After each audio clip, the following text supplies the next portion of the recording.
జై తెలంగాణ, జై తెలంగాణ. నిద్ర వస్తుందా అన్న?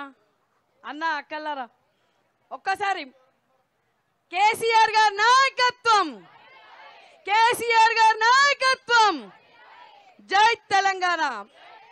ఈరోజు మనం చేసుకున్నది ఏంటంటే, తెలంగాణ ప్రజలు అమాయక ప్రజలు వాళ్ళు మళ్ళీ మన గుంపు మేస్త్రిని చేసుకున్నారు కాబట్టి జీవో నంబర్ 3 తీసుకొని వచ్చిండు. వాడు ఫస్ట్ అన్పడు, చదువుకున్నోడు అయినుంటే చదువుకున్న ఆడపిల్లల బాధలు తెలిసేది. ఫస్ట్ రాగానే ఆడపిల్లలకు 6 గ్యారంటీలు అని అన్నాడు. 6 గ్యారంటీలలో ఫస్ట్ 6 గ్యారంటీలు పూర్తి చేయకముందే ఆడపిల్లల ఉద్యోగాలు ఎక్కడికడిగా చిగురులోనే తుంచేసిండు. కాబట్టి రేవంత్ రెడ్డి అన్పడని నేను ఒక దాంట్లో కూడా చెప్పిన.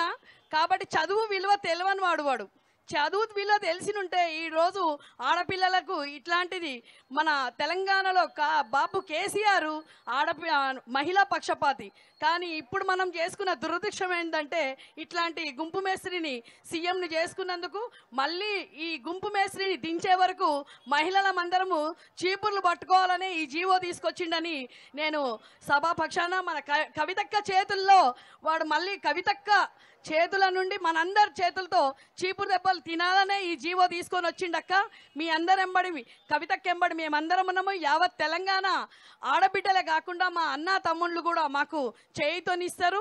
ఖచ్చితంగా మేము గల్లీ నుంచి ఢిల్లీ వరకు పోయి 33% తెచ్చుకుంటే ఈ రోజు వాడు గుంపు మేస్త్రి 3 నంబర్ జీవో తీసుకొచ్చి వాడు అన్న మాకు బాధ ఉన్నదన్న, కడుపులో బాధ ఉన్నది కాబట్టే ఈరోజు మహిళా దినోత్సవం గత 10 సంవత్సరాలు మేము మా బాబు కేసీఆర్ ఆధ్వర్యంలో ప్రతి అవార్డులు మాకు తీసుకొని మాకు ప్రతి ఒక్కరికి సారే ఇచ్చేవాడు.